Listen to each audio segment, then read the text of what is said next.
Welcome. You've come to a place of quiet, a place far away from the noise, from the rush, from the endless doing of the modern day. Here, there are no screens, no clocks, no urgent messages calling your name, only the wind in the trees, the low hum of voices in the distance, the soft creak of wood settling beneath the stars. This is a story of a single day in a village long, long ago. There are no kings, no battles, no great heroes carved into stone, only bakers and shepherds, and quiet women stirring soup by firelight, only the sound of bread rising in the early morning, the weight of woolen blankets drawn across tired shoulders, the hush of footsteps on stone paths at dusk, and through it all, a rhythm, slow, steady, peaceful. This is a story meant not to excite, but to soothe, to quiet your thoughts, to remind your heart how to rest. The sun has begun to sink behind the hills. Shadows stretch along the village paths, long and soft like worn cloth unfurled across stone. The chickens have been gathered. The sheep are back behind their fences, and the last clang of the blacksmith's hammer has faded into silence. Another day is ending. In the world we know now, evening often arrives in the glow of electric lights, in the hum of machines, in the noise of devices calling for our attention. But once, evening was something else entirely. Evening was a hush, a slow surrender, a sacred closing of the day. In the medieval village, there was no artificial light to banish the dark. No street lamps, no buzzing bulbs. Only torches, oil lamps, candles, flickering gently in windows. Firelight dancing across timber and stone. Evening was not something to escape, it was something to enter. And everyone entered it together. The farmer laid down his hoe. The washerwoman hung her last damp apron by the hearth. Children were called in, their bare feet dusty from play, and the baker, if you listened carefully, was sweeping the last of the flour from his work table. This was a time of warmth, of slowing hands, of bread cooling on the windowsill, of firewood stacked for the night, of supper passed from hand to hand, bowl to bowl, and for just a little while, before the full quiet of sleep arrived, the village glowed. Soft voices carried through thatched walls. Woolen blankets were shaken out. Crickets sang in the hedgerows. The church bell might toll once for evening prayers. A dog barked, then was still. This is not the story of knights or battles or royalty. This is the story of ordinary endings, the kind that happened hundreds of times, to people whose names we'll never know. It is the story of quiet, of the fire being stoked just once more, of the linen curtain being drawn across the doorway, of old songs hummed in low voices. It is a story meant not to excite, but to soothe, because just like the people who once lived those dusky hours, you too are allowed to set things down, to rest, to let the day grow dim, to watch the light fade from the sky, and know that nothing more is asked of you. So breathe slowly, let your shoulders drop, and come walk with me down a dirt path lit only by lanterns. Let us visit the homes where simple people prepare for the night. Let us step into the candle-lit hush of evenings in a medieval village. The sun has begun its slow descent behind the treetops, leaning low over the rolling hills and winding lanes of the village. Its light, once sharp and golden at midday, now softens into long shadows and amber warmth.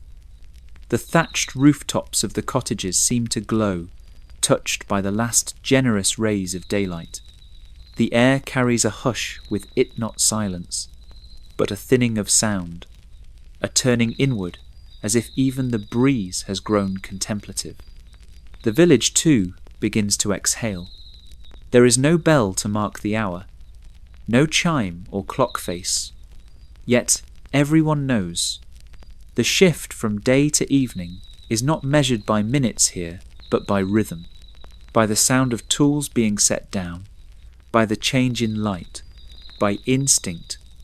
In the fields beyond the cottages, the last of the workers make their way home. A farmer, shoulders curved from decades of labour, lifts his hand to shade his eyes. He looks across the furrows he carved with his oxen that morning. The soil is dark, rich, and patient. He nods not in pride, not in judgment, but in recognition. The earth has accepted his labour. That is enough. His boots carry the scent of loam and crushed grass as he turns back toward the path. A dog follows him, tongue-lolling, tail wagging slowly in the rhythm of satisfaction. They walk without speaking. There is no need for words between them. Only the crunch of gravel underfoot, the brushing of tall stalks against woolen trousers, and the rhythmic swaying of a waterskin against the farmer's hip. Nearby, a pair of children play near the edge of a pasture. Their laughter rings faintly through the air, mingling with the rustle of leaves and the chirp of returning birds. Evening has taken hold, not all at once, but like ink soaking into linen slowly, quietly, spreading into the creases of the village. The sun is just a memory now, its warmth held in the stones of the cottages and the last glimmer in the puddles along the path. Above, the sky has softened into a dusky grey blue, like worn wool pulled gently over the shoulders of the day. And along the lane, life begins to exhale. The baker steps out from the low door of his bakehouse. The wooden door creaks behind him, just slightly, before closing with a soft thud. He doesn't latch it yet, there's no hurry. There is still enough light to see, and nothing in the room behind him asks for attention. In his hands he carries nothing. No bread, no tools. Just the weight of the day and the stillness of this hour. He walks slowly, his steps familiar on the uneven path. His boots know the stones. The earth has moulded to his rhythm. It is not a road made for haste. It meanders, gentle and slow, weaving past cottages, hedgerows, the low stone wall that marks the edge of the green. To his left, a hen startles at his passing. She scurries beneath the low hedge, wings flapping in quiet alarm before she settles into a rustling nest of dry leaves. Nearby, a wooden gate swings slightly in the breeze, tapping its post with a rhythm that feels old, like a lullaby. The baker nods to the old woman in the shawl. She is sitting on her stool again, just beside her doorway, mending a net or perhaps just running the yarn between her fingers for comfort. Her cat watches the world from the stone step, eyes half-lidded, tail flicking every so often in reply to a bird call. The woman does not speak. Neither does the baker. It is not that they are unfriendly, only that the moment does not ask for words. Not all silences are empty. Some are full of knowing, of peace, of shared understanding. He continues down the path. The air smells of damp soil, of cooling firewood, of fresh herbs still hanging from beams to dry. A curl of wood smoke rises from a chimney ahead, twirling against the fading sky before dissolving into the first hints of night. In one cottage, a shutter is being closed. Inside, a small flame flickers. A woman moves slowly through the room, her silhouette casting long shadows on the whitewashed wall. She sets a jug on the table, then pauses, then places her hand gently on the crown of a child's head before turning toward the hearth. The baker does not watch long. He is not intruding, only passing, only noticing. This is how dusk moves in the village, not with fanfare, but with softness, with things being closed, covered, calmed. The fields just beyond the edge of the lane are quiet now. The sheep have been herded back behind their fences. A low bleat floats through the air, answered by another farther off, then silence again. The shepherd has long since passed through, staff in hand, whistling low to his dog. The trail of his boots is already softened by dew. A child runs past the baker, on bare feet. She laughs as she goes, her wool tunic flapping at her sides, a reed whistle clutched in one hand. From somewhere behind, her mother calls not urgently, just enough to remind her of time. The child turns, slowing, then skips the rest of the way toward the door with a soft thud and a burst of giggles. The baker smiles gently. He remembers. Not clearly, the edges of memory are soft now, but he remembers the shape of his own daughter's laughter years ago under this same sky, beside this same path. The memories sit like warm stones in the pocket of his thoughts. He passes the chapel, its door closed for the night. A faint bell tone hums in the air, though he did not hear it ring. Perhaps it was earlier, perhaps he only imagined it, carried on the breeze like scent or song. Either way, its presence feels real, not loud, not demanding, just there. Ahead, a cart stands empty beside the green. The tools have been lifted, the sacks carried inside. Only a few straw strands remain in the wood slats, catching the last glow of light and turning it to gold. The baker stops. He places one hand on the edge of the cart and leans, just slightly. Not from weariness, though there is some of that, but to feel the weight of stillness. To give his body a moment to echo what the world around him is already saying. Enough for today. Not in defeat, not in despair. Just enough. From the cottage nearest the green, a slow melody drifts out. Not words, only hums. Someone is stirring soup. Someone else is watching the fire. A stool creaks. A child asks a question too quiet to hear. And then all is still again. The baker stands in that hush. Evening has arrived, and with it the long, slow settling of the world. The sky is darker now. What was once a soft grey has deepened into a velvet blue, brushed gently with the faintest stars. They appear slowly, not all at once, as though remembering their places, returning to them one by one. The village is quieter than before. Not silent, but subdued, as though everything has taken a long, even breath, and is now resting in the space between one day and the next. The baker turns from the lane. His walk has not been long, but he has gathered something from it, not things, not tasks, only a sense of rhythm, the rhythm of endings. The gentle hush that settles into every stone and shutter as night draws its shawl over the world. He returns to his doorway. The dog beside the step lifts its head briefly, then rests it again, eyes half closed. It offers no bark, no wag, only presence, only the companionship of stillness. Inside, the bakehouse is dim. The coals in the oven have faded to a soft orange blush, like the last warmth in a dying firefly. The scent of bread remains in the air, clinging to the rafters, woven into the cloths, draped over benches. A single lamp glows on the shelf, its flame steady, its oil low. The baker does not light another. He knows there is no need. He removes his boots by the door. The floor beneath his feet is cool now, not cold, but calm, like the surface of a quiet pond. He moves slowly, as though the silence itself might break if he walks too quickly. The others have already gone to bed. He can hear their breathing through the thin walls, the daughter's soft murmur in her sleep, the son's sigh, deep and even, the mother's gentle shift of weight beneath a woolen blanket. He smiles, though no one sees it. Not every smile must be witnessed to be real. At the small table near the fire, he pours himself a cup of water. Not wine, not broth. Just water clear, cool, still.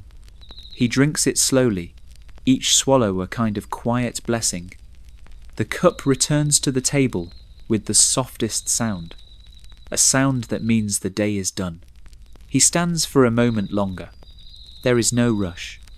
There is nothing left undone that cannot wait for the sun. He moves to the window and opens the shutter just a little. Night greets him. The moon, thin as thread, hangs low above the trees. The stars shimmer faintly, like breath against glass. A breeze lifts the edge of his shirt. It smells of smoke and earth and lavender drying from a beam just overhead. In the cottage across the lane, a candle flickers once, then fades. Another home asleep. Another life at rest. The baker lets the shutter fall closed. He walks slowly to the far wall, where a curtain of woven wool hangs between the bakehouse and the sleeping room beyond. He lifts it without sound and passes through. The fire in the hearth has gone out. Only ash remains now, soft and pale, in the faint glow of starlight coming through a small crack in the wall.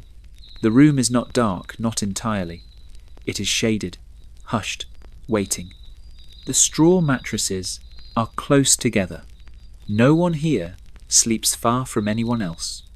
The mother lies curled beneath a blanket, her arm outstretched toward the child beside her. The daughter holds a worn doll in one hand. The son sleeps on his back, mouth open slightly, chest rising and falling in the slow rhythm of deep rest. The baker lies down beside them.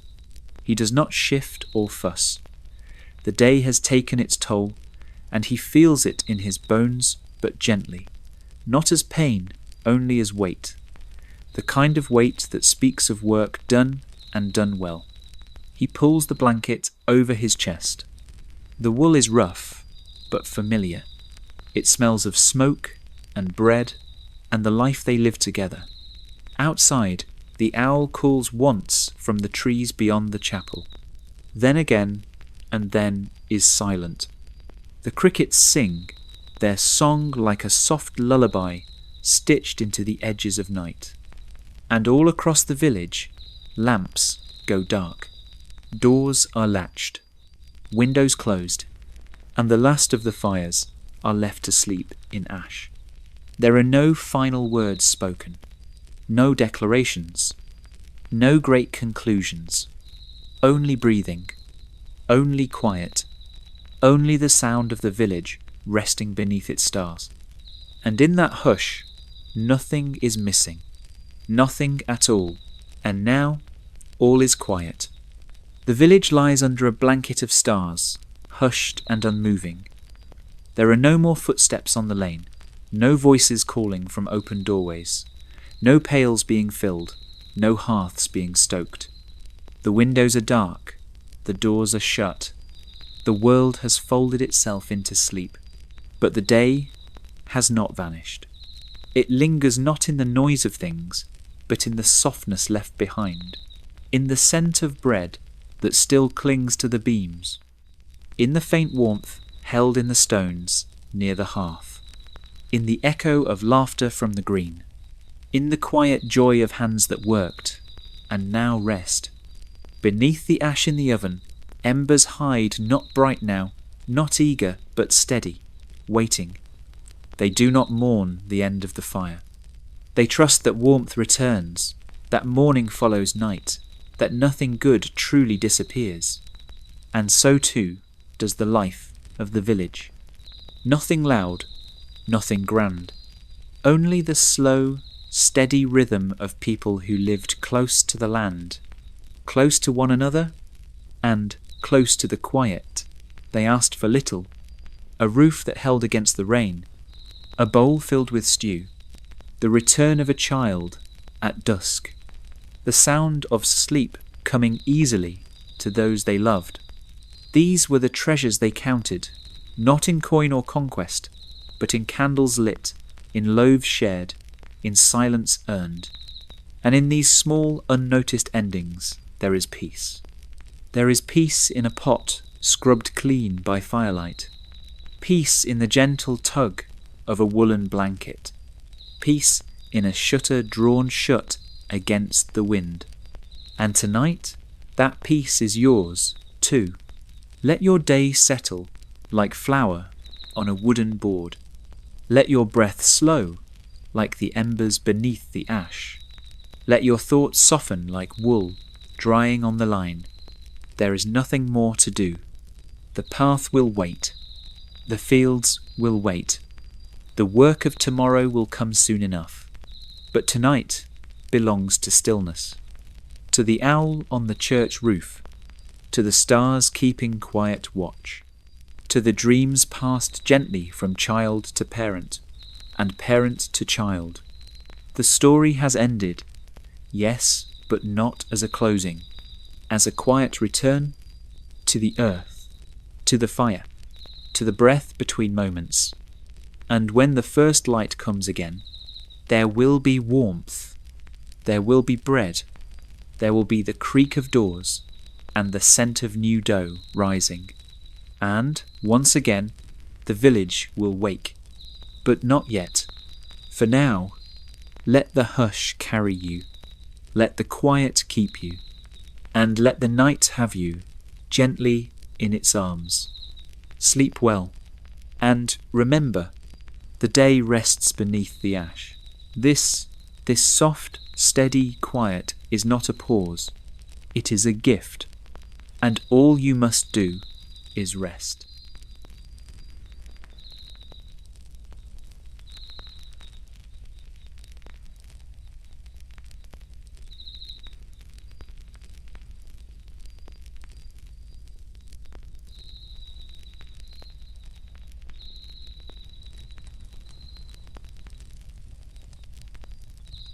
And as the night deepens, I will continue the telling. You have heard the stillness through one voice. Now let another guide you deeper into the hush. The story remains the same. A village asleep beneath stars, a world at rest. Let your breath stay soft, your mind loose, and your heart open. Come now, let us continue. The door has been shut. The latch-drawn voice remains on the path outside. No silhouette crosses the lamplight. The world, or at least this little piece of it, has folded inward like cloth gathered after washing, tucked carefully into the quiet. Night now truly holds the village. It did not arrive all at once. It rarely does. Instead, it seeped slowly across the rooftops and hedgerows, like ink into linen, not staining, not rushing, but gently becoming part of everything. It filled the hollows between stones, touched the bark of trees, settled into footprints still left on the dusty lane. Inside the homes, the hush deepened. Children who not long ago ran barefoot through the grass are now wrapped in blankets, cheeks warm and ruddy from the fire.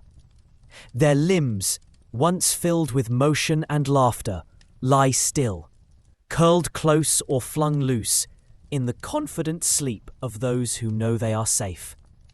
In lofts above, or nestled together in shared straw beds, they breathe in slow, even rhythms. Dreams disturb them now, only peace. In one cottage, a cradle rocks ever so slightly, not because of a hand, only the memory of one. The babe within has long since drifted into sleep. Lips parted slightly, hands closed in fists of gentle surrender. The soft linen tucked around him is worn but clean, its edges embroidered with careful stitches sewn by someone who loved him before he was ever held. The mother lies nearby, her back to the fire, Her hair, unbraided, spills across the wool blanket. Her hand rests open on the edge of the bed, fingertips still touching the rush mat, as if even in sleep she keeps part of herself close to the ground. The father beside her does not stir. He breathes through his nose, slow and steady, one arm folded beneath his head in a pose of rest, so practiced it no longer needs thought. The fire in their hearth is low now. No flames, only a bed of embers, hidden beneath a curl of ash. They pulse softly, like the breath of the home itself. Orange, then red, then still again. The light they give off is enough to hold back the deep dark of the room, but not enough to interrupt it. It is a comforting light.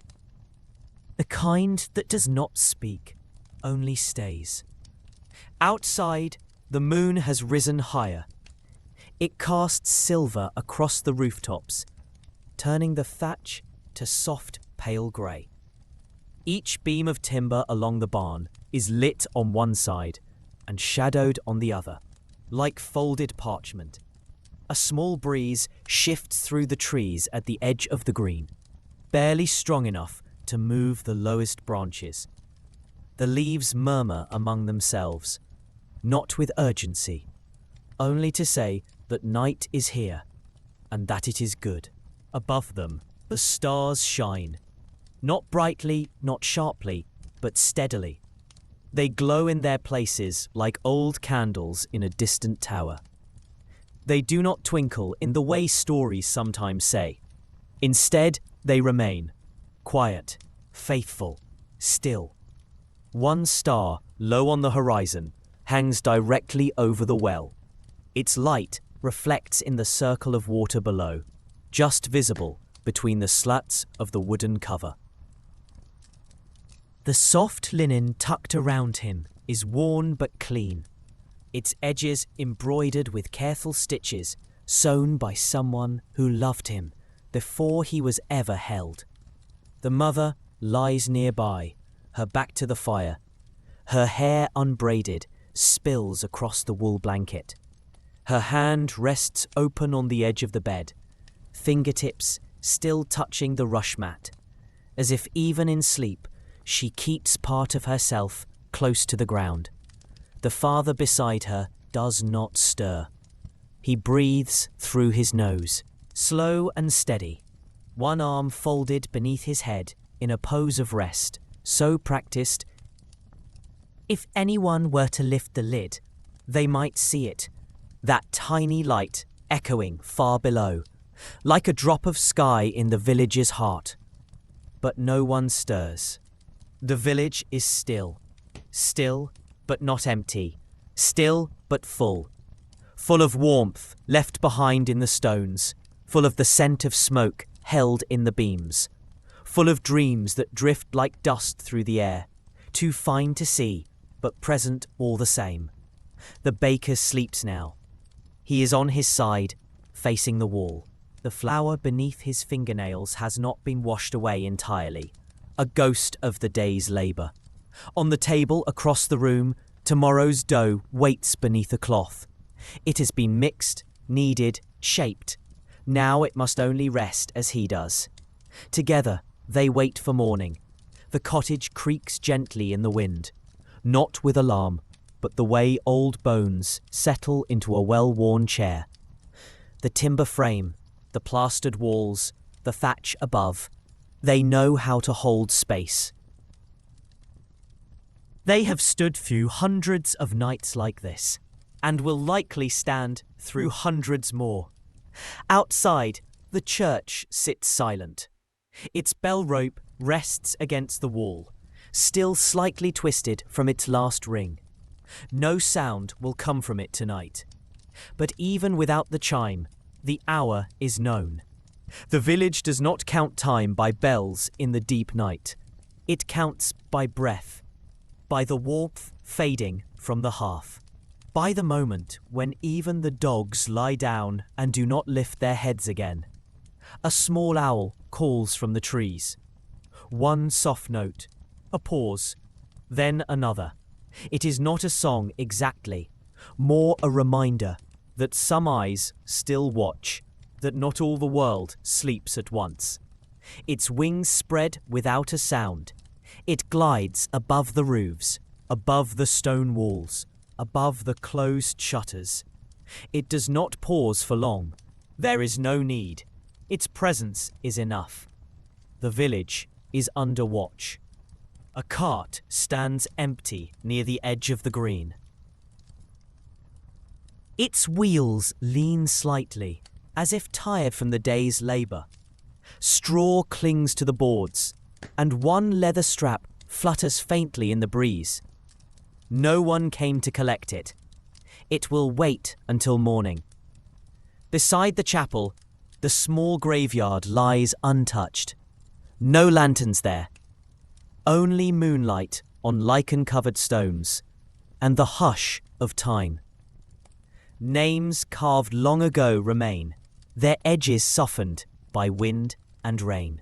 The people who once carried those names are now part of the soil beneath the green. And still the village goes on. Still it breathes. Still it rests. Somewhere a shutter taps gently. Inside the cottage, a woman wakes just enough to notice.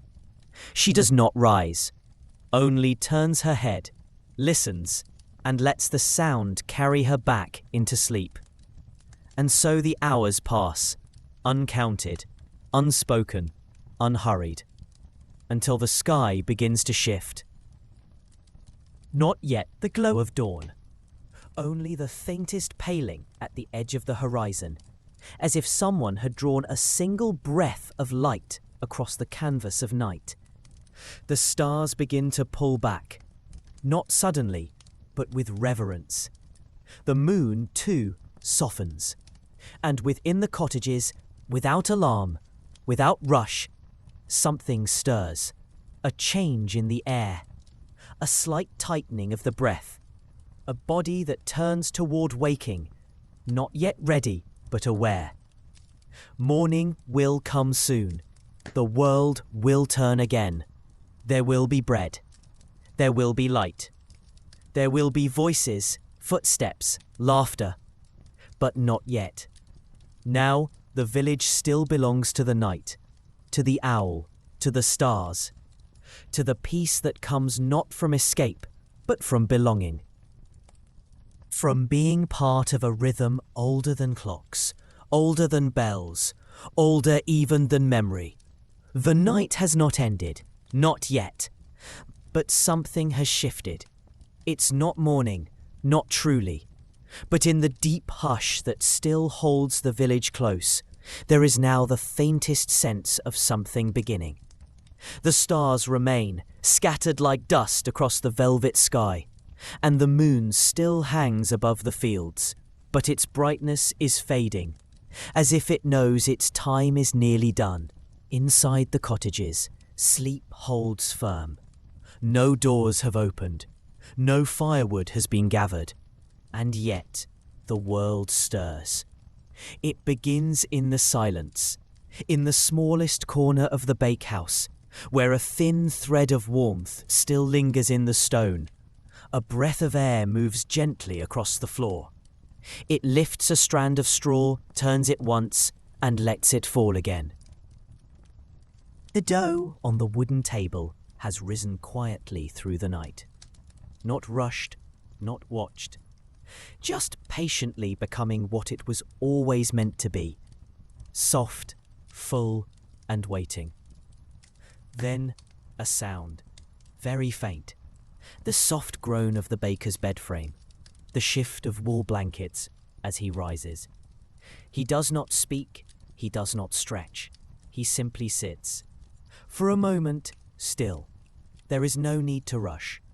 The village does not yet call for bread, but the dough is ready, and so he must be too. His feet find the floor as they have each morning for decades. His boots wait by the hearth, their laces loose, their leather shaped to the rhythm of his days. The coals are nearly out, but beneath the soft white ash, a faint red pulse still lives. The baker crouches low, draws a breath, and blows gently. The ember brightens, then fades. He blows again. Again. A flicker, then a flame, tiny and gold, catching the dry kindling with a quiet snap. Light returns to the bakehouse, not with suddenness, but like a whisper answering a question. He does not stand yet. For a few moments more, he watches the flame grow. He places another log, and as the fire warms the stones, he folds his hands and rests them on his knees. The village is still sleeping, but here, in this little room of flour and wood smoke, morning begins. Outside the window, the sky remains dark, but not the same dark as before. It is lighter now, faded at the edges, as though something new presses gently against it from beyond the hills. The baker lights a candle. Its flame is steady. It does not waver. It does not try to chase the night away. It simply glows. He lifts the cloth from the bowl on the table. The dough has doubled, soft and alive. It sighs as he presses his fingers into it, testing its strength. He divides it with pea. Not carelessly. Each motion is familiar, part of the pattern that shapes his days. The fire grows. The dough is shaped. The room begins to smell of heat and yeast and ash. The baker hums. Not a song, exactly. Just a low rhythm. The kind that helps time pass without ever making it hurry. Outside, a rooster crows. Distant, then another, closer. It is still early, still quiet. But lighter now, like the inside of a shell, pale and smooth and quiet. The stars, once sharp above the fields, have faded into memory. A single bird calls. It's not a song, not yet, only a note. A sound that says, I am here. I've made it through the dark. The village remains wrapped in its sleep, but something within it begins to shift. Not loudly, not all at once, but in slow, separate movements, like threads being gently tugged loose from a blanket. In one cottage, a woman opens her eyes. She does not sit up, she does not rise. She simply lies still, blinking slowly in the grey half-light that filters through the shutter. Her husband breathes beside her, deep and steady, one arm across his chest. She watches the ceiling, a familiar view of low beams and a spider's web that dances in the draught. She does not disturb it. She never does. It's been there since summer. She shifts her weight slightly, careful not to wake the child curled. A small body, warm against her back, a hand resting on her shoulder, dream still playing gently behind quiet eyes. She listens, not for anything in particular, just the world. The creak of wood above, the soft hiss of cooling ash in the hearth, the faint breath of wind that brushes the shutter. Outside, another bird joins the first. Then silence again. Even they are not in a rush. She finally moves, only enough to pull the wool blanket higher over the child, tucking it behind a small ear with the same tenderness she's offered every morning for years. She lies back. She is not ready to leave the warmth just yet, but she is no longer asleep. Elsewhere, in another cottage, a man stirs. He is older. His joints speak to him before his thoughts fully return. He stretches slowly, not for energy, but for ease. His fingers brush the edge of a bench where his boots rest. He does not light a candle. Instead, he swings his legs to the floor. A dog lifts its head from the hearthrug. Its tail thumps once. Not urgently, just a greeting. The man bends, scratches behind its ears, and the tail thumps again. In the corner, the fire has nearly gone out, but a faint orange glimmer lives beneath the grey. The man opens the shutter a little, just enough to let in the dim morning light. No sun, not yet, just a soft blue silence. He turns back to the hearth, adds a stick of kindling, and watches as it catches. He doesn't move on from the fire right away. He sits before it, palms open to the warmth, his thoughts as slow and even as the flames.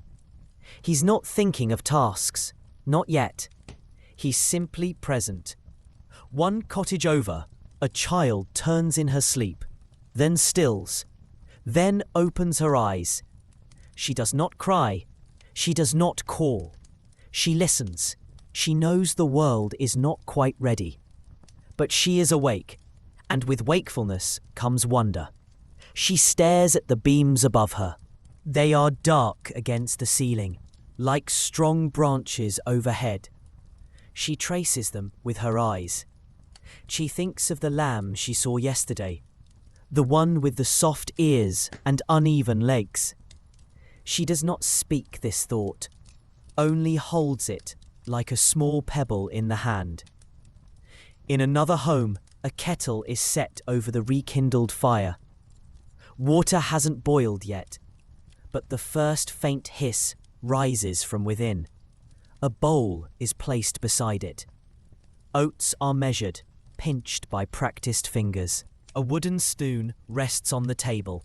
Still, no one has spoken. Voices will come later, after the steam, after the stirring, after the soft clink of cup against cup. Now is the time for... A boy turns over and mumbles into his pillow. An old woman blinks once and lets the scent pull her gently from sleep. These are the first moments. Not loud, not eager, but steady, like the rhythm of a tide returning to shore. And though the sun has not yet crowned the hills, though the sky is still painted in quiet tones of ash and pearl, the village is waking, not because it must, but because it's time. 8. The village does not wake all at once. It stirs, it stretches. It unfolds, like a fern in slow motion, reaching quietly toward the coming light, but without urgency. Inside one cottage, a young mother dips her fingers into a bowl of cool water.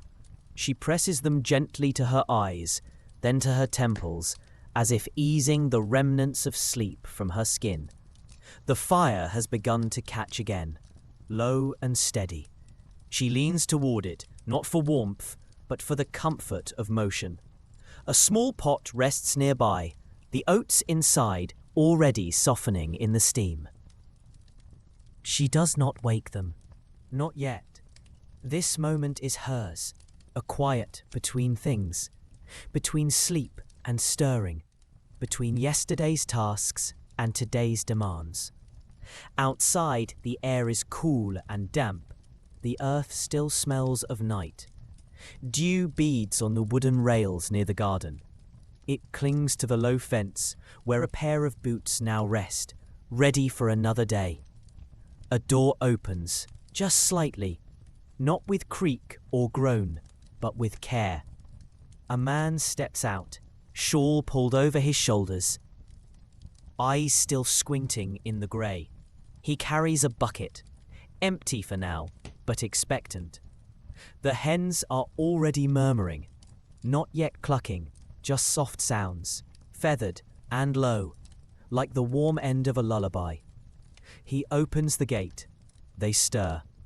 He scatters a few grains onto the earth, and their steps follow, light, hesitant, trusting. His boots press gently into the damp soil, leaving dark prints behind. Each morning he does the same, and each morning they return. In the distance, a cart shifts. Its wooden frame settles, joints expanding in the moisture. A wheel gives a small pop, then is still again. Another door opens, this one wider. A child appears, rubbing her eyes with both fists. She yawns into the morning, barefoot on the stones. A shawl is draped across her small shoulders, mismatched and hastily grabbed. Her father lifts her easily, one arm beneath her legs, and carries her back inside. Their cottage smells of toast and honey, and something gently sour, like fermenting cider or yesterday's stew. No one speaks yet. Words will come, but only when the light grows stronger. For now, it is enough to be near each other, to hear the sounds of others stirring, to watch steam rise from mugs, to hold the warmth of another's hand in the still drowsy light. Even the animals seem to sense it. The goats in the small pasture stand quietly, not bleating, not restless, just waiting, heads bowed near the fence. One scratches her side with a lazy hoof, then leans into the wooden post with a soft thud. The cow shifts in her stall, straw rustling beneath her as she noses an empty bucket. She knows the steps that will follow, the pail filled with grain, the brushing of the hide, the hush of gentle voices offering comfort more than command. Above, the sky is pale now, almost translucent. The first soft blue of day has arrived, but the sun has not yet crossed the hills. And so the world holds still, just a little longer. A woman wraps a cloth around her shoulders and sits beside the fire she's coaxed into life. She watches it with... The air has changed again. No longer only ash and dew, but now the warm, comforting scent of crust beginning to brown. It curls through the village slowly, under doors, through shutters, around the curls of sleeping hair and the folds of old linen sheets. It is the first invitation of the day, the first reminder that something good has already begun. And still, no one hurries. There will be time for haste, for voices raised in play, for tools gathered, for paths walked in work. But not yet. Now is for quiet rituals, for the pouring of milk, for the soft brushing of hair, for fingers smoothing a wrinkle in a sleeve, for the first small laugh. In the gentle unfolding of the village, nothing is demanded, only welcomed. And so the morning continues to arrive, not with trumpets or clamour, but like a gentle hand resting on the shoulder of the night.